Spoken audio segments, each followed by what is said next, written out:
I'm your host, The Wager Zone. This is our co-host, Hezzy Hybrid. What's up, Hez? What up, world? So yeah, guys, this is gonna be a little shorter show. We usually be on here for about like an hour to hour and 20 minutes, somewhere on there. But today, I only got about 40 minutes, so we're gonna kind of run through our topics, get into our Sunday predictions, and hopefully get some predictions right. So far, our predictions, we're in the positive side for our predictions right now. So both of us, we're making some good predictions.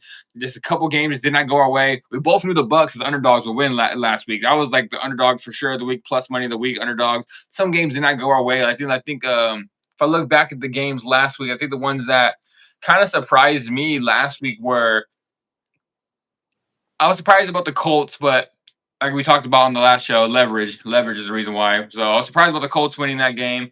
I was surprised that I was surprised the Vikings did so bad against the Falcons. I think that was one, but then JJ got hurt. But I'm just surprised that the Falcons look pretty good. Um, Let me see any other games that surprised me last week.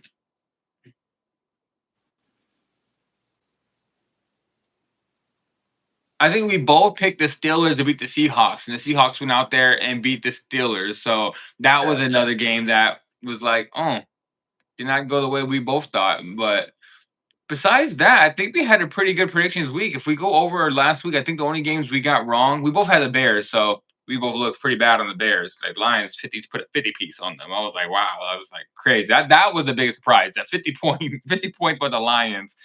So let Yeah. me see. What was our record last week? Because the week before we went 9-4. Oh, I went 9-4. You went 10-3 because you had the Bills. So you went 10-3 the first week. I went 9-4. Last week we were pretty on. I think we picked all the same games last week, if I'm not mistaken. I think we both were on the exact same thing last week. So let me see how we go. 1-0, 2-0, 2-1, 3-1, 4-1, 5-1, 6-1, 7-1, 8-1, 8-2, 8-3, 9-3. Did you have the Chiefs? Or you had the Eagles and Chiefs, right? We both had the Eagles, right? Yeah, we both have Philly. Okay, so that's 11. That's 11-3. Then we both had Minnesota, I believe. You think we both had Minnesota beating the Falcons? So that's 11-4.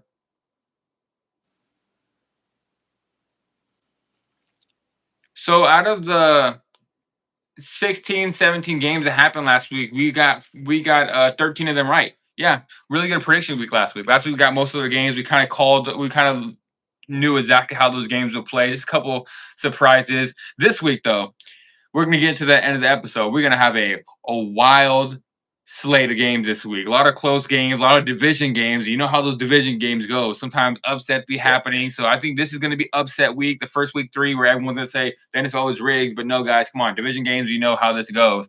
So let's get into our first topic for the day. It's gonna be the Bills went on to beat the Dolphins 31-21. The Dolphins were actually looking pretty good for the most of the game. They kept it very close, and the Bills pulled away at the end of this. Just James Cook and Josh Allen, that offense is pretty nasty. That defense looked like Tua was actually being able to do some stuff against them, but that offense, it just seems like it's very high powered. And Josh Allen's got a running back now. So the first question I'm just going to get into this one is: do you think the Bills are a fit? Or well, I know we both said we already thought they're Super Bowl contenders, but I would say, do you think the Bills are actually like for real now? Starting off 3-0, like they're actually going to be a for real Super Bowl contender. We both have them making it to the AFC Championship. I have them going to the Super Bowl. Do you think like they need to work on consistency a little bit? Um, I do feel like the Bills are still very much in control of that division. I mean, it's kind of more of the weaker divisions comparing to like, the record wise, and obviously the Jets are still where they are from previous years. The Dolphins, obviously, even though they kept it close within that game, um, yeah, it just seems like even through the game was being pretty close, it was like there was really nothing that we can really point out too bad about the Bills. I mean, for Hmm. the most part, they look very consistent, especially towards the end, because I mean, they pretty much solidified the win just by playing their game. So, um, when said and done, like they pretty much pulled it through when it was, when it really mattered. So I don't think really we have to worry about them, or at least in my opinion, have to worry about them, with their consistency moving forward. I would say for winning games, probably not with consistency, because I do believe they're going to be a top one, top two seed in the league this year, and especially with how the Ravens already lost to them, so you know the Bills already have the tiebreaker over the Ravens, and Yeah, already now the Chiefs that were usually the number one seed are starting off bad, so I think the Bills are going to have a better record than the Chiefs at the end of the season. So I think winning games, we don't have to see the consistency. I think the only consistency that we need to see is the Bills got to stop making these games so close. It's like the true. first three games in a week. It's like the Dolphins. You had the score almost more. I think your score last week is you had it like 39-21 or like 40-21, something like that. So you had the Dolphins doing a little better. I had it being 41-17. So we both kind of seemed to start a blowout, but I think the Dolphins kept it a little close than I expected. And then the Jets, yes, that was the game they finally went up and showed up against the Jets, but it is the Jets. The Jets just don't play good at all. So the Bills won that game 30-10. And in the first game, they were down most of the game. They came back and won against the Ravens. So I don't think Yeah, they need consistency as in the point to win games. I think the consistency they need to keep is don't make these games closer than they should be, because they right. should come out there and play as good as they know they can. And instead of starting the games off slow, it seems like they need Josh Allen to pick it up in that second half every single time. And I like Josh Allen. I do believe he can do it, but you can't lean on Superman doing this every single time. Look what happened to Cam Newton later on in his career when he had to do so much all the time. He's Superman and bring the games back. His Yeah, body just eventually wore down. But I think Josh Allen is better than Cam Newton. But it's just the point of you can't keep making these games closer than they should be, because in the playoffs, that eventually might come to bite you in the ass. So yeah. I think they're gonna win games, but I just say the consistency wise is that they just need to make these to win, do better in the first half. Don't make this game close and have to come back to the end.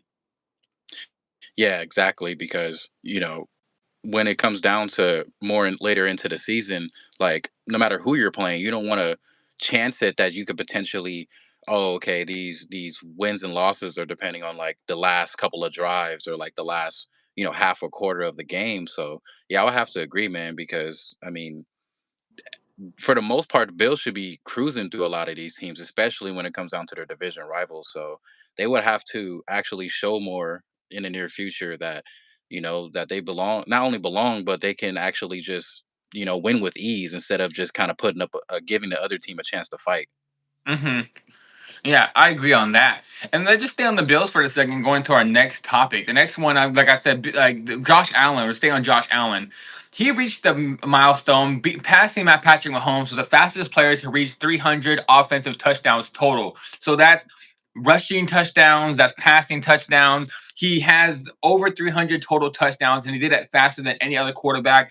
He has at least two passing touchdowns, two rushing touchdowns, and multiple games last year that eventually got him to that. Because Josh Allen seems like he can do it all. So if I look at it, he achieved this record in 126 games. Patrick Mahomes did it in 128 games. So seems like it was just one game difference. Do you think this kind of shows that Josh Allen is on that Mahomes level? I don't want to say historical level, because we can say the Super Bowl. So Mahomes has Super Bowl, so you know he's not on the historical level. But as in a talent wise, after doing that, can we say he's on the same path and trajectory to be looked at as a Mahomes by the end of his career? Yeah, most definitely. Because I mean, for starters, it is amazing, and it's awesome just to see that he has 300 touchdowns, in his young career so far, and realistically, he's only getting better. He's still very young, and only the future will hold in terms of like how much he can actually lead this team, if he's going to actually make it all the way and actually, complete his task, which is obviously the main objective is to win a Super Bowl. Or it's just going to come down to another Jim Kelly story where it's just like, Hmm. yeah, you're going to always make it, but then you're always right there knocking, but you can't actually finish. So far, I mean, he's proven that, he's I would say definitely he's in the same conversation as Pat Mahomes in terms of like that one and two, like who's always going to be right there, and then you can probably Yeah. add Lamar into the mix. But um, yeah, I mean, so far, I mean, Pat Mahomes' pass rate is probably like what 101 or something like that, and his is like just right there of like not too far from him. So Yeah. I mean, all in all, people are always going to try to put over him because of his accolades of being able to achieve a Super Bowl and stuff. But I feel like Josh Allen is on track to kind of, if not surpass him in the near future.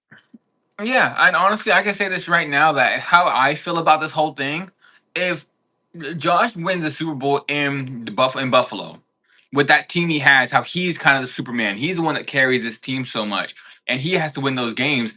I think one of his Super Bowls equals to like two of Patrick Mahomes Super Bowls, just because the situation Patrick Mahomes has dropped into. He has the best offensive coach and arguably one of the best coaches of all time in Andy Reid. He had Tyreek Hill in his prime. He had Travis Kelsey in his prime. He had a great defense for a couple of those seasons where his defense kind of carried the way all the way to the Super Bowl. So I do believe if he just wins one with the Bills and snaps that streak where the Bills have lost four Super Bowls now in a row, we just need them to win it, finally get one. If he breaks that curse in the with the Bills, I think that's going to be historical. I think that leads up to like almost getting there. It's kind of like Pat. If Pat would have got the three-peat last year and he would have had four Super Bowls but had a three-peat on his record, he's right there with Brady now because Brady never got the three-peat. But he didn't get the three-peat. So I have Patrick Mahomes ranked as like I would say the fourth best quarterback of all time. And I think Josh Allen is if he wins a Super Bowl, Josh Allen gets into that top seven already. Because if you look at his accolades, his Josh Allen between 2020 and 2024, the first player in NFL history with five straight seasons with 40 or more total touchdowns. So that's the first player to ever do that. First quarterback with a pass touchdown, a rush touchdown, and a receiving touchdown all in one game. He has the most wins by any quarterback in his first seven seasons. He has 76 wins. That's the most wins by any quarterback in the NFL season. He also has the most total touchdowns in seven seasons. He has 262 touchdowns in his first seven seasons as a quarterback. So he's out here breaking records. And if he just gets a Super Bowl, I think we can honestly already put him in that top 10 and already trying to move up. And if he wins two, man, like especially with this guy doing this, I think Josh Allen is on the level of Patrick Mahomes. Not historical yet, but I think at the moment, how we're watching the games play out, I think Patrick Right. Mahomes has taken not even he wasn't handed to him. He snatched that shit out of Patrick Mahomes' hand and said, I'm the best quarterback in the league. So yeah, I do believe he's on Patrick Mahomes' level. Yeah, most definitely. Now we'll just stay on the Bills for a second. James Cook, this guy is killing it right now. Let me bring up James Cook's stats for his last game. I want to bring this up because I want to make sure I get this right. James Cook, I know for sure, has four rushing touchdowns in the first 3 weeks of the season. And this guy's on pace to hit that LaDainian Tomlinson touchdown record. I'm not saying he's going to get it because that's kind of hard to get. But if he keeps coming out here scoring touchdowns every single week, getting two every single other week, he might be there because it seems like before they would tend to run the wildcat with Josh, where they just direct snap to the quarterback, run it in. They would do that a lot with Josh Allen, and now it seems like they're getting to that point to when they get into that 5 yard line, they're like, you know what, Josh, save your body a little bit. We got James Cook that's going to get the ball in the end zone. So this guy has 53 carries, 284 yards in the first 3 weeks. He has four touchdowns with an average rush of every single rush of 5.4. So if we go and he's just killing it right now. First game against the Baltimore, that's where he had a bad game where it kind of seemed like okay, James Cook might have a bad season, but we don't know. Like, you can't judge it by week one. 13 carries, 44 yards. Then we get into the Jets game. 21 carries, 132 yards, two touchdowns. Nets game, last game against Miami, 19 carries, 108 yards, one rushing touchdown. So if you just take out that game one, this man is averaging about 7 yards per carry. Yeah. If you just take out game one. So this guy is having a great season. I think the question is for this one, I'll start it off for this one, is that are we ready to say that James Cook is in that top tier of running backs? Honestly, I'm ready to say it. I do believe he is. If he comes out here and has one more game, a statement game again, who do the Bills play next? The Bills next, they got. Let me see. Where's their? Let me see. I'll make sure I get this right. Who do they play next week? Bills schedule. Bills get the New Orleans Saints next week, so he might have another great game. If he comes out here and rushes for another 100 plus yards and two touchdowns, he might be in that top three running back area right now because you look at the top three running backs. You got Christian McCaffrey, you got Bijan Robinson, and you got Saquon Barkley, and then what's his name is, and then you got Jonathan Taylor right there. I think those would be like the four best running backs in the league right now as of how they're playing. Christian McCaffrey's always injured, so you can't trust Christian McCaffrey. I think I told you before. I think Jonathan Taylor is kind of a product of that offensive line. I think if you give any of those top quarterbacks that offensive line that the Colts have, or I meant running backs, to give any of them that offensive line, they'll be running over 100 every single game. So, Right. and I think out of all those running backs, if you look at all of them, I think I think the Bills have the worst offensive line out of all those top running backs. I think maybe you can argue the San Francisco 49ers, but I think the Niners have a better offensive line. I think the Colts have a better offensive line. I think the Eagles have better offensive line. So I think he is in that top tier quarterback, I mean, running back, because if he's running doing this behind an offensive line that's kind of mid tier, maybe top 10 at most, yeah, he's already killing it. So I'm ready to say yes. I do believe James Cook is in that top tier running back. I will probably put him at like 4 or 5 right now. And if he keeps this up, you're gonna have to move him to top three. Yeah, same here, man. I mean, he definitely has the upside to become an elite back. Like we were just mentioning before, we're kind of both iffy. Like, man, like should they have paid him all that money, and is he even gonna last long enough? Because the Bills usually just shuffle through running backs throughout the season, Hmm. and let alone every off season. So, I mean, so far he's doing great. Like as we said, he's almost averaging what 5.4, 5.7 or something like that. Yeah, and if you take away the first week, like I said, he's averaging 7 Yeah, in his just last on two the games. regular. So, like you said they have the Saints next, so I mean, he should have a feast. He should have a field day of just having no problem and showing why everybody he deserves to be there. And he's definitely helped taking the load off of Josh Allen. Doesn't feel like he has to always be you know, picking where he has to throw on every play, even if it's unnecessary. Because in the past, obviously, they relied more on that. But now he can comfortably just hand it off to him and kind of wind some clock down, or if they really just need to kind of get these check yardages down, so he can kind of make these little second, third downs a little bit more shorter. So Hmm. yeah, I definitely feel like he's an ultimate starter moving forward. And we obviously seen that he was a good running back, but not at the level that he's been playing so far. And if you go look at his backup, I did not know this guy was his backup running back. His backup running back is Frank Gore Jr. I did not Oh know that. wow, I forgot I, they picked him up. yeah, I did not know. I forgot that Frank Gore was even on the team, to be honest. So it seems like they're not ready to let even Frank Gore run the ball because he has 0 touches so far. They're just like, you know what, Cook, get in here. And at most, they put in Davis, and Davis gets like a couple carries, maybe just to let Cook get a series off, probably just like a couple runs. But yeah, I think James Cook is ready. I'm ready to say he's a top 5 quarter running back, and if he gets in and gets keeps this up, Patriots after that.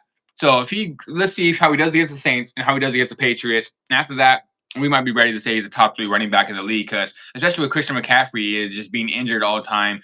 Saquon Barkley's had a rough start to the season so far, and Jonathan Taylor's having a great season, but like I said, that offensive line, I feel like you put you back there behind the Colts offensive line, you're getting at least 50. So just right now off the couch, you have at least 50 yards behind the offensive line. Yeah. So what's it called? Now get into the next one. Next question, we're gonna go to the opposite side. We're gonna go to the Dolphins. Dolphins start the season 0-3. We both didn't have them to make the playoffs, but I think we already know the answers to this, but I'm just gonna ask it. Is the Dolphins season over? It's real early, but I would say so, yeah. Or I would say yeah because, for the most part, Tua actually didn't have a bad game. He did pretty decently, but I just feel like it kind of comes back to the coaching staff, man. They just kind of feel depleted. They don't really feel motivated to get that team going, especially mainly with the head coach. He's just kind of there just to kind of collect a check at this point. So, Mm-hmm.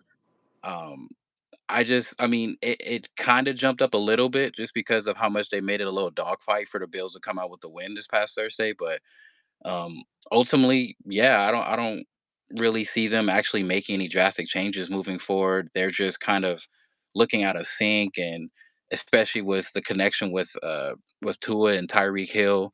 So And they just kind of had the only really moments they really had during the game is when I don't even remember who the running back was, but he pretty much just had a few little runs up and down the field for like 20, 30 yards. But Hmm. other than that, they really couldn't find the end zone as much as they would like to. And ultimately that was their kind of Achilles heel, if you will, because the Bills were just kind of like, okay, you're not gonna capitalize on these I red believe zone drives. So just I kind of believe just that running. I would say I believe that running back was Ollie Gordon third. Gordon the third. So I mean, Yeah. I didn't really know much about him, but I was just like, okay, he's trying to get him going, and offensive lines tried to hold up for the most part, but other than that, it was like when it really mattered, they couldn't capitalize to get that win over Buffalo. So them being 0-3 is really kind of not surprising, but at the same time, I don't see them kind of overcoming this at all. Yeah, I agree. At this point, I'm like putting Gwen Evers and let's see what Gwen Evers can do because Tua might just not be the guy. And like I said, Tua didn't have a bad game. Tua was doing very well all the way until he made that dumb mistake. There's that last throw where he threw an interception. I was Oh, kind of like, bro, like, what are you doing? Like, you didn't even have to do that. You were leading a game almost in a game tying drive, and then you decided to just make a bonehead mistake and throw the ball away. I didn't understand what Tua was doing right there. I thought it was a very dumb mistake. So, and it just seems like him and Tyreek are not on the same stratosphere right now. If you look at Tyreek's out there slipping and falling on some routes. It seems like he's not caring. He's getting up, kind of like when you see the body language. He's kind of like sighing every single time, like like he just does not look like he wants to play. Honestly, Tyreek does not look happy there, yeah. and yeah, and I just don't think Tua is the right quarterback for them. I think if Tua gets hurt, they're gonna put in Gwen Evers, like Gwen Evers from Texas, come in there and see how he can do. I don't think Gwen Evers is gonna be the quarterback either, but you might as well give the young guy a try because your franchise quarterback that you already paid a whole bunch of money to, and you believed in is showing he can't play a full season. He's already started the season 0-3. He has thrown an interception. I want to say in every single game. Maybe I'm wrong. Let me see. He threw one yesterday. Let me see. He threw one against the Patriots. And now, did he throw one in week one against the Colts? I believe he did. I feel like he did. He threw two. So, yeah, this guy has four interceptions so far in the season. In his first three games, he has more interceptions than games right now. So, I kind of think it's almost time for Tua to take a step down and be like, dude, you already made a whole bunch of money. You're one hit away from you being in the hospital bed again. I think it's time for Tua just to take a step down and maybe I don't want to but real quick. I don't looking at the schedule, I don't want to say it's over yet. Like I don't think they're gonna make the playoffs. 0-3. Only one team has ever started the season 0-3 and made the playoffs. So I don't want to say this team's gonna do it. But if you look at their schedule for the next 5 games, they got the Jets next week at home. Then they play in Carolina against the Panthers. And then they play the Chargers, in LA, or no, in Miami. But I think the Chargers win that game. I think both of the Chargers probably win that game.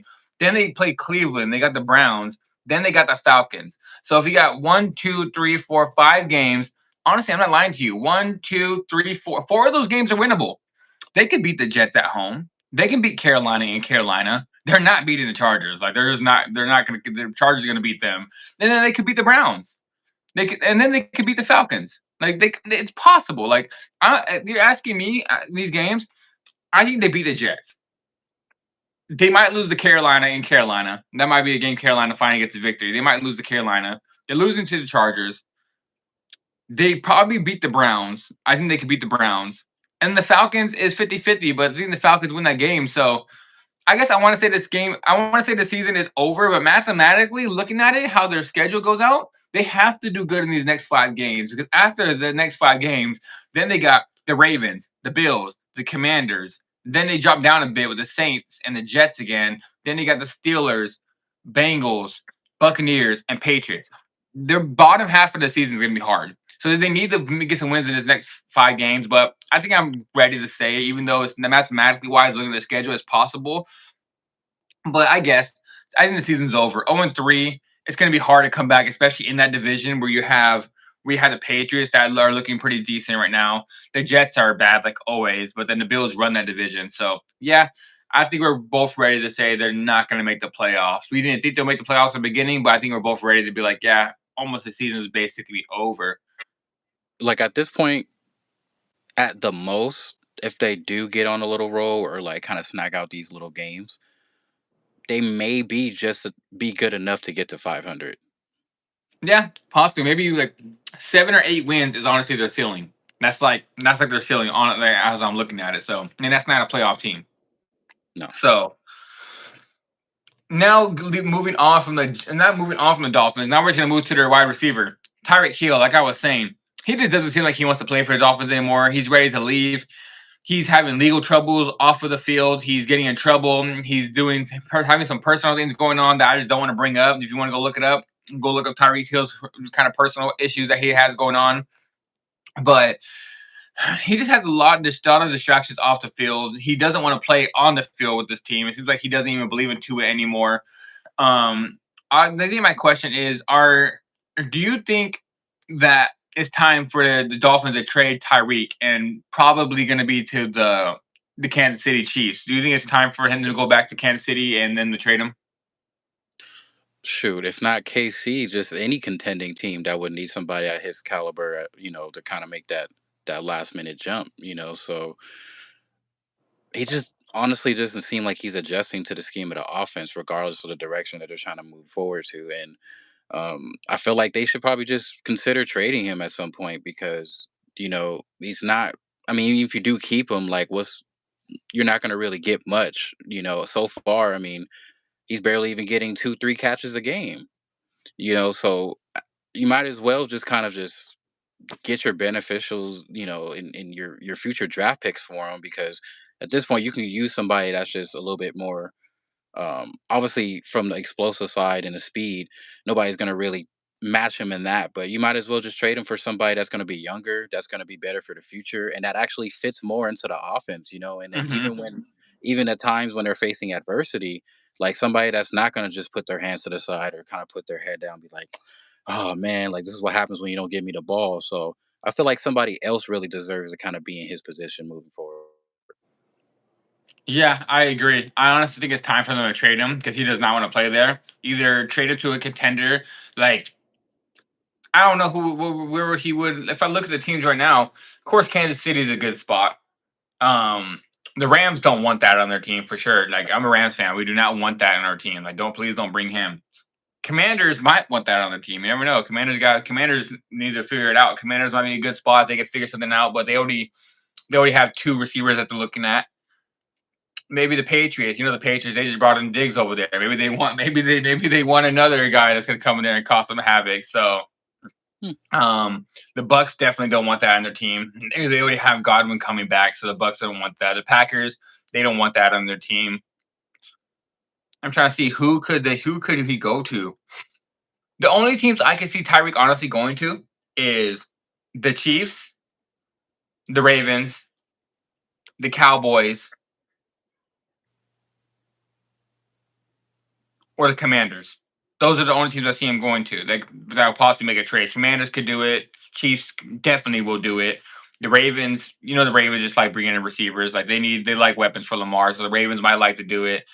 Hmm. And then, like I said, the Cowboys. The Cowboys always want to make a splash. Where the Cowboys don't usually make trades though. So that's kind of like where the Cowboys are kind of like a free agency draft team a little bit, and they do make a trade. It is a splash one, so maybe the Cowboys, but I think it's ready for him to get traded. And I think the Chiefs is the best landing spot because they have Xavier Worthy that's hurt. Rice is out. Rice is not going to be back at least until after week 6. So I think it's time for the Chiefs to try to make a move and get Tyreek back over there because it seems like that's the only team he actually wants to play for anyway. Anyway. So yeah, I think we both agree on that one. So yeah, guys, and now we're just gonna get into our. Like I said, we don't have that much time for today's episode, so I think now is about time we get into our week 7 predictions. Our week 3 predictions. I jumped 4 weeks ahead. I'm already in I week was like, 7. whoa, like, trying Yeah. to think everybody's record. Like, what happened? So we'll get into the week 3 predictions now, and we'll start off with this game. We'll start off with Bengals versus Vikings. Battle of the backup quarterbacks. It's going to be Carson Wentz taking on what's his name? What's his name? I just had his name. I just said his name before we came on. Jake Jake Browning. Browning. Yeah, Jake Browning. So who you got for this game? They're I playing in mean, Minnesota, I should say. In Minnesota. I feel like just between the two backups and who's more settled within their little offense. I feel like Jake Browning kind of has the upper hand, sorry, compared to how Carson Wentz is with the Vikings. Because I'm pretty sure at this point he wasn't really, not say he wasn't expecting to play right away, but for a significant injury to happen to McCarthy so soon. So I feel like he still has a lot to kind of trying to adjust and trying to get more practice time with the team. And so far from the offense, like if McCarthy's having a bad time giving the ball to Justin Jefferson, I feel like Carson Wentz is really not gonna, not to say that he won't give it to him, but it's either or. It's either he's gonna try to force it too much, or he's just clearly not gonna really look his way too much because Mhm. you know the Vikings offensive linemen are really not the best either. So he may not even have as much time as he thinks to kind of get the rock off. So between those two teams, I definitely feel like Jake Browning and the Bengals have the little upper side. So um, I think for the most part, I'm gonna try to run with them between 27 to 17.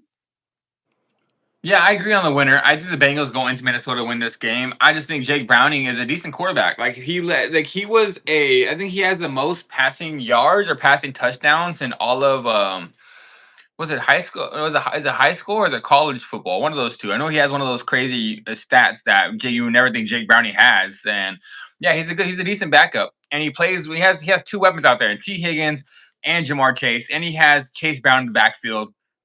The defense is going to be the Bengals defense. Hopefully, they can hold off Carson Yeah. Wentz. But I just never been a believer in Carson Wentz. Carson Wentz, especially, he was on the MVP year. He was doing great. I still wasn't a believer in him. I was like, I don't know if he's all that. I just don't know. And it showed that Nick Foles, when he took over the team, won the Super Bowl. So it showed that maybe Carson Wentz wasn't all that. And then he went on to get injured, and he just hasn't been the same ever since. So I'm going to go the Bengals. I think the Bengals go into Minnesota as an underdog. They are the underdog in this game. I'm taking the Bengals to win this game, and I'm going to say 27-24, a close game. The Bengals pull it out again. Now the Nets game, and I'll leave this one off. Texans going into Jacksonville playing against the Jaguars. This is a really hard game to call. I'm not gonna lie. I was sitting here looking at this game like, dang, who am I gonna pick? Because I was trying to take my Trevor Lawrence fandom out of it and be like, okay, so the Jaguars went out there and lost to Jake Browning last week, and they could barely who Jacksonville playing week one. Jacksonville went out there and barely beat who they playing week one. I mean, not barely. They won by 16 points. So the Panthers are the Panthers. So they beat the Yeah. Panthers, and Panthers are not that good of a team. They lost to Jake Browning last week. Texans have lost to two really good teams so far in the season. They lost to the Rams, and they're coming off to another loss. Who the Texans lose to? I know they lost to another good team. Sorry, guys, I'm losing my train of thought on this stuff right now. Oh, they lost to the Bucks. Your team, duh. They lost to both of our teams. Oh yeah, the Rams and yeah, Both of our teams. That's who they lost. They lost to the Bucks and they lost to the Rams. They have two very close games and two teams in the NFC that I could think could be Super Bowl contenders. So they lost to good teams. But I think this is a trap game. When I say a trap game, I'm talking about the betting odds. Everybody's gonna go and look at this game and say the same thing I just said. Everyone's gonna go in there and just say, "Well, the Jaguars beat the Panthers. Panthers are one of the worst teams in the league. They barely went out there. And I mean, they went out there and lost to Jake Browning in a close game, and Jake Browning beat them. So CJ Stroud should be able to come in there and win. But so the betting people are going to come out there and say, why are the Texans underdogs? I'm going to go in there. I'm going to bet the Texans. The Texans are for sure win. They're underdogs, so they should win. I think it's a trap game. I think this is the bookies trying to get people because they know the Jaguars have a good chance of winning this game. So they're like, you know what? Let's put Texans at close plus money, a close game, but we put them at plus money, so people will be like, oh, underdog of the week to Texans, and everyone's going to go out there and lose their money and say the game is rigged. So I'm taking the Jaguars. I think it's gonna be a close game. I think the Texans start off the season 0-3, then they're gonna have to figure it out. And the Jaguars move up to 2-1. I think this is a big game for the division. This one is gonna matter a lot for this division. If Jaguars win this game, I can honestly say they're gonna win this division now.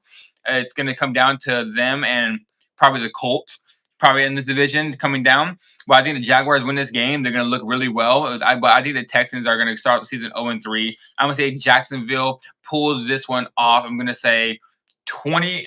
I'm going to I'm going to say 24-20. I'm going to go Jacksonville. yeah. I think it's gonna be one of the upsets that I will call for this week as well, in a sense, for at least for the division wise, is because I mean Stroud looks like he is hanging in there for the most part. I mean, there's times where he feel like, yeah, I have, when he goes to Tank Dell over the top, or when he's kind of trying to get his feet set and make these little third down conversions. I mean, it's not bad. He has improved, but I kind of feel like just within this week alone, that Trevor Lawrence is probably going to get the best out of that team. Um, so I'm gonna have them rolling 20-14 over Houston. Yeah, and it's funny that we both kind of look at this game and think it's going to be an upset. Not an upset to the point where the betting odds, because the Jaguars are favorites, slight favorites to win this game. But to the public eye, it seems like everyone's on Texans this week. So the public, it seems like it's an upset because a lot of people think the Texans are going to win. A lot of people think Texans are better than the Jaguars. I personally don't. They have a good defense, but it seems like their offense can't figure it out. And right now, Trevor Lawrence has 3 interceptions. He has 3 interceptions, 4 touchdowns. But I believe this could be a game where he knows this is a big game for him. I think he comes in and has a really good game and outduels CJ Stroud. So we're on the same page. We both think Jacksonville pulls this off, and we both said a close game. Now, staying in the same division, Colts taking on the Titans. Who you got for this one? In Colts and the Tennessee. Titans. Honestly, just from the momentum has been rolling with Indy, and obviously it was a little bit controversial of how the ending was with Denver last week. Um, I still don't. I still feel like Tennessee has a lot to growing to do, especially with Cam Ward. I still believe in him, but I just feel like this week they're still going to come up short. 27-17. 27-17, you get the Colts. Yeah. Okay, let's say we're already starting out the week. Let's have last couple weeks we've been on the same exact thing. Now this today, I got the Titans. I think the Titans pull this game off at home. I think Cam Ward's gonna have his best game of the season so far. I'm still not a believer in the Colts. I don't. Maybe it's just like I just can't see myself believing in Daniel Jones. Yes, they have a good offensive line, and Jonathan, Jonathan Taylor can come out there and have a good game. But I just think the Titans come out here at home and win this game on an upset. They're big underdogs, and I think they can pull it off. I think Cam Ward is getting better. I think this offense looked a little bit better last week, even though they didn't score a lot of points. But they've had a hard schedule so far. If you go look at the Titans, who they've played against, Titans have played against the Rams and the Broncos, two top 5 defenses in the league right now. And it just seems like they just had a hard beginning schedule. And if you go and, oh, dang, I just clicked out of that. Hold on one second. Clicked out the wrong thing, guys. And now let's go and look at who the Colts have played. The Colts have played, they're 2-0. Colts have played the Dolphins and the Broncos, which they should have lost to the Broncos. It wasn't for leverage. They should have lost the game to the Broncos. Yeah. Then they beat the Dolphins, but it seems like the Dolphins are just not a good team right now. So if I just look at strength of schedule, I think the Titans have had a bad hand for the first 2 games of the week, playing against 2 top 5 defenses, and I do believe they're going to be their first winnable game of the season. So I'm going to go Tennessee Titans, and I think the Titans win this game. I'm going to say 21-17. Now, next game, Raiders taking on the Commanders. Now, for this one, we can have talk a little bit about it. Marcus Mariota is going to be starting this game. A quarterback that I never was a big fan of. A lot of people loved him coming out of Oregon. I wasn't. I was more of a Jameis guy, honestly. I thought Jameis was going to be a better quarterback than him, but they both seem like they're okay quarterbacks are not that bad, but Jameis seems like he ended up winning that quarterback battle of who was better at the end of the day. Marcus Mariota seems like he started caring about doing more charity work in Hawaii and different things like that than he actually cared about playing in the NFL. So the Raiders going into Washington, where now Marcus Mariota is a starting quarterback. Who you got? I mean, just kind of speaking up on Marcus Mariota, I also wasn't really the biggest fan. I mean, granted, on paper, he was a Heisman winner, but just from his history, he hasn't. I think he's had like 364 yards or something like that. He had like a few touchdowns. Um, he has yet to throw any interceptions, at least as he's been with Washington. Um, so for the most part, I feel like for now he could be suffice as a backup for JD. Even though I kind of feel like depending on how long he's going to be out for, is the more he's going to be out is kind of gonna prolong the chemistry that the team kind of needs to develop more on offense with him. But I think for at least for this week, I feel like they're gonna come out on top of the Raiders because as we've seen with the Charger game and in the games before, the offense can't really do anything, let alone get just score a touchdown. So they're always Mhm. relying on on a kicker to get these field goals. So I don't even think I see them, even though Washington is kind of like subpar when it comes to defense so far in the season. I don't really see them actually putting up too many points against them. So if I had to come up with a score, I feel like Washington 21, Raiders 12. 21 Washington Raiders 12. Mhm. Now, in this one, I got the Raiders on the road too. I think this is another underdog I think could pull this game off. I think the Raiders, I think Geno Smith, he threw 3 interceptions last week, and that was just bad. But it seemed like they were still keeping the Chargers into a close game. It seems like they were still doing very good until Geno just lost the game for them. And I feel like Pete Carroll's might lean on Ashton Genty a little bit more this game, get that run game going, try to bring the Raiders up. And I just don't think Marcus Mariota, with Jaden Daniels, was having a struggle to start to get points on the board. So I believe Marcus Mariota is going to have the same thing and have a problem getting points on the board as well. So I do believe the Raiders pull this one off. I'm going to say low scoring as well. I'm going to say 21-20 Raiders pull it off right at the end of the game. Okay. Now, next game, guys, Rams taking on Eagles in Philadelphia. Guys, this one, I'll leave this one off. Might be a little biased on this one, but give me the Los Angeles Rams. I believe we're going to the Philadelphia as underdogs with 3.5 point underdogs. I think we pull this game off. Not super confident in it, but the Eagles just haven't looked good so far. The Eagles have been kind of leaning on that tush push, and the Rams look honestly really good. The Rams defense looks good. Their offense looks good. And the Eagles have barely been pulling out these wins. And the Rams were one drive away. We were on a game winning drive. We were so close to winning that game in I think it was a divisional round. We almost made it to the NFC Championship last week. If it wasn't for the snow, I believe we would have won that game. Now it's not going to be snowing in Philly. Kyron Williams is going to be able to run that ball. Puka Nakua and Devontae Adams are probably going to be able to get open, in my opinion. And I think Matt Stafford is going to outduel Jalen Hurts. So for this one, I'm going to go the Los Angeles Rams. I'm going to say 31-27 Rams pull it off. And let's try to rapid fire right now because it's already about to be 10:30 and I probably got to leave soon. So let's try to do rapid fire. Like I said, Rams 31-27. Yeah. Adding to your point, it is pretty much a rematch from last year's playoff match, and the Rams defense. I mean, at least with Philly, now they're actually going against a legit defense at that. So I feel like this game is also going to kind of be close, and I feel like the Rams actually has the potential to knock them off to be 27-24 Rams.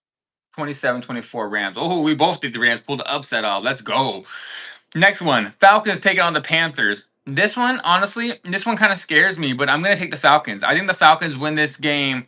I'm going to say Falcons win this game 24-17 Falcons in Carolina, but if Carolina wins this game, it won't surprise me, but I got the Falcons winning this one. I think it's going to be a close game to the end if Falcons pull it off. That's exactly the score I was actually thinking of too. 24-17 seems pretty good. Um, just because it's Carolina. They still have yet to find their identity. And, you know, Michael Penix right now just seems like he's more comfortable in that role. So I feel like they're going to actually come up on top. Yeah, so we agree on that one.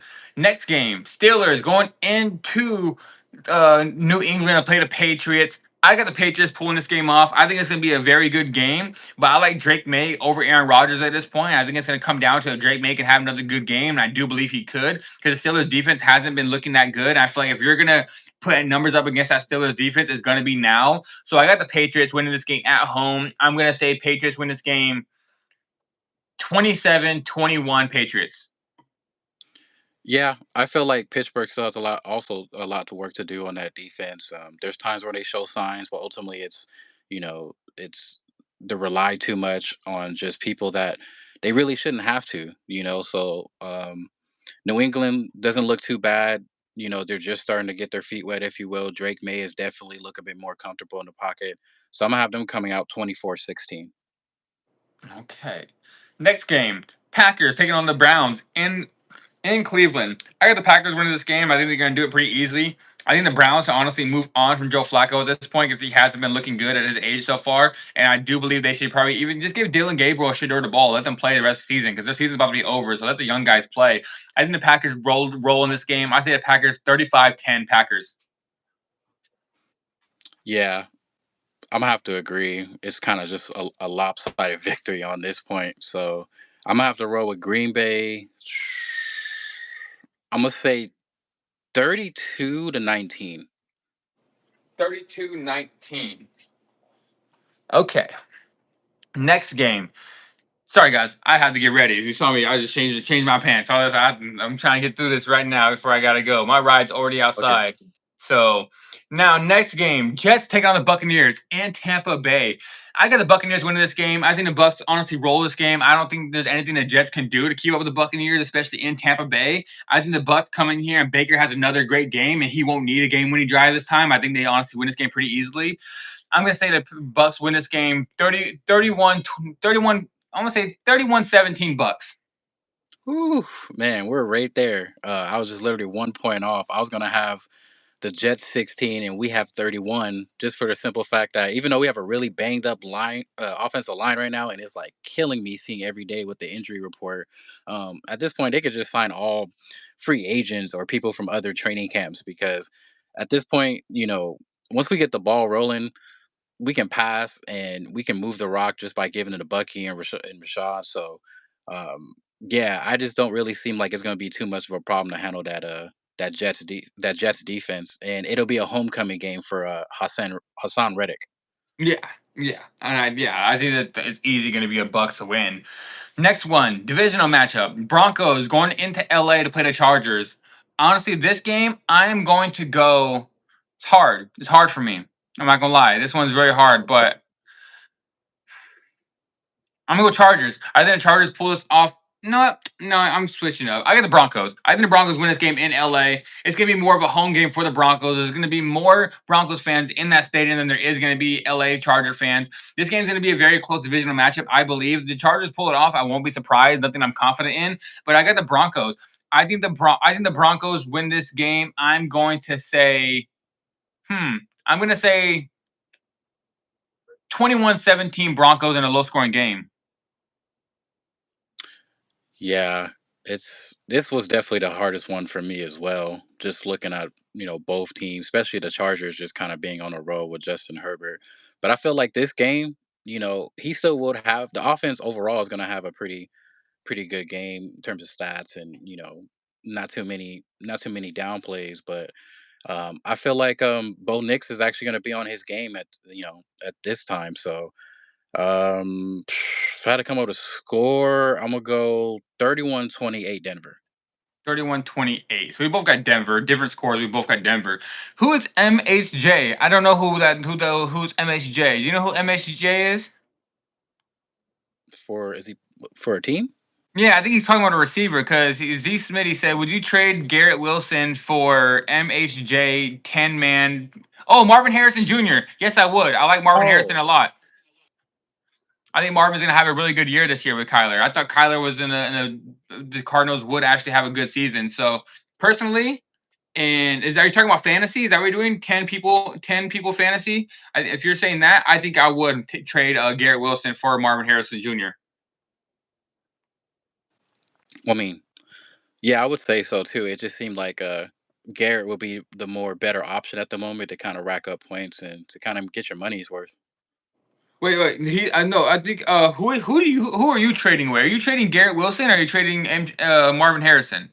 Let me know on that. Let me know, and I'll go next game. Seahawks taking on the New Orleans Saints in the Seattle. So this one I'm taking Seattle. I think they win this game pretty easily. Like I said, I thought the Saints were going to be one of the worst teams in the league. So I got the Seahawks winning this game, and I think they win this game pretty easily. I'm going to say 27-10 Seahawks. Yeah, that's exactly the score I actually had in mind because New Orleans defense. I mean, team overall obviously isn't the best right now, but defensively they just can't stop anybody. So, yeah, I'm definitely gonna have them rolling about 27-10 myself. I'd say 27. 27-10, maybe 27-13. Okay, so it seems like we're on the same exact scoreline for that one. Next game we're gonna get into is the Cowboys. Cowboys taking on the Bears in Chicago. This one, honestly, I went 50-50 on this one. And I had to take my Caleb fandom out of it. But I think the Cowboys win this game on the road. I think I think Caleb is gonna have a good game, honestly. I think that he's gonna be able to throw a lot of yards against the Cowboys because it seems like the Cowboys defense isn't the secondary hasn't been keeping up, but it seems like that Dak's been able to answer the number and Dak's been able to put those numbers back up. So I think it's gonna be a high scoring game. I think this is a game we're gonna see Caleb have a good game, but the Cowboys pull it off at the end. So give me the Cowboys. I'm gonna say 34-31 Cowboys. Yeah, you're right. Dax seems like he has the answer to everything, no matter who's scoring on him on the opposing team. So I also feel like it's going to be a high scoring game. So I'm going to have them coming out 40-30 on top of Chicago. 40-30. Okay, yeah. So high scoring game. Over seems like it's going to hit for both of us that we think. Next game, Cardinals going into San Francisco.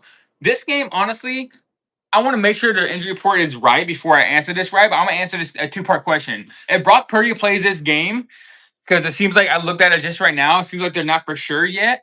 But if Brock Purdy plays this game, I got the Cardinals winning this game. I think the Cardinals pull it off. So I think Brock Purdy is rushing back a little bit more. But if Mac Jones plays this game, I got the Niners. So I would say this: if Brock Purdy plays this game, I got the Cardinals winning this game 24-20 Cardinals. But if Mac Jones plays this game, I got the 49ers win this game 27-24. So it's kind of a two-part answer. Yeah, so far it's looking like Mac Jones is going to have another game to start. So if he actually does, um, Arizona's defense is pretty decent, but I don't think it's going to be enough to actually overcome that offense. And then at the same time, in reverse, Arizona's offense has been struggling a lot to kind of put up on the board. I feel like if they are Mhm. going to kind of score on them, it's going to be later in the game, and it kind of really wouldn't matter. So I kind of want to have the Niners win 33-21. 33-21 Niners. Okay. So yeah, like I said, if Mac Jones plays, I think we're both on the same track. So Nets game. How many games we have left? Nets game. We got what the heck? Am I in the wrong week? I just scrolled up into the wrong week. I think the last game Oh was yeah, we have KC. two. Oh yeah. We have two more games just for Monday Night Football as well. Last game of the Sunday slate: Chiefs taking on the Giants in New York. This game, I got the Chiefs winning because it's a must-win for the Chiefs. I think it's gonna be closer than a lot of people think. I think this game is going to be very close to where people might think the Giants are gonna pull it off, but I think KC pulls it off at the end. New York is at home. Russell Wilson just threw for 400 plus yards against the Cowboys, and I think he's going to come in here and have another field day against the Chiefs. But I think the Chiefs are going to be able to pull it off as well at the end of the game. So I'm going to say more of a closer game. I'm going to say Chiefs win this game. I'm going to say 31-27 Chiefs, and they win it probably in the last game drive. Mm, yeah, because they're playing in New York. Um, at MetLife, I feel like that's already enough for them to kind of keep them in the game as it is. But overall, I feel like Russell may not have as good of his game as how he was having a field day against Dallas last week. So, and this is a must-win game for KC. So I feel like ultimately they're going to pull it out 27-17. 27-17 Chiefs. Okay. Now, Monday Night Football, probably one of the best games of the whole entire week. This one is going to be Ravens taking on the Lions. They're going to be playing in Baltimore. This one, guys, I got the Ravens. I think this game is going to be closer. I think the Lions cover that 6.5 point spread. I think the Lions are going to have a decent game because it seems like the Ravens secondary hasn't been doing that good. They have a lot of injuries so far going into this game, so I don't believe that Jared Goff's going to have a bad game. I think this game's going to be close, but I have the Ravens pulling this off. I'm going to say 31-28 Ravens.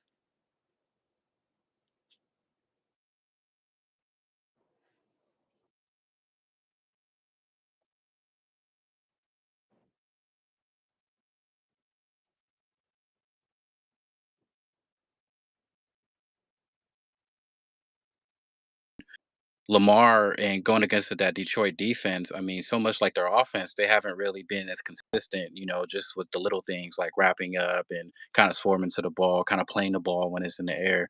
So, um, if I have to go for a score, it'll be a little close, but I think I'm gonna have Baltimore going 35, and Detroit's gonna have 20, 28.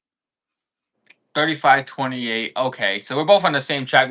We have a couple of different this week, but we'll get into this later on. All right, guys, that's gonna be it for episode 6 of After the Snap. Sorry, I started this a little late. I wanted to get on here at 9. I got on here at 9:30, so I had to rush through it a little bit. No So problem. it's okay, guys. We're gonna be back on Tuesday, most likely, either Tuesday or Wednesday. We'll be back on here to speak about all the games and go into some more topics. I'm the Wager Zone. We're gonna get out of here. I gotta mainly go and get stuff done. I gotta go to work. Sorry, guys. Click that thumbs up, like the video, subscribe to the page. And all right, guys, we'll both see you guys next time. Checking out the Wager Zone. You want to say bye to the people, Hez? Yo, yes, sir. Y'all have a good rest of your weekend. Tune into some college games today, and let's get back into week 3. Yes, sir. All right, Hez. I'll catch you next episode. Yes, sir. Have a good day at work, brother.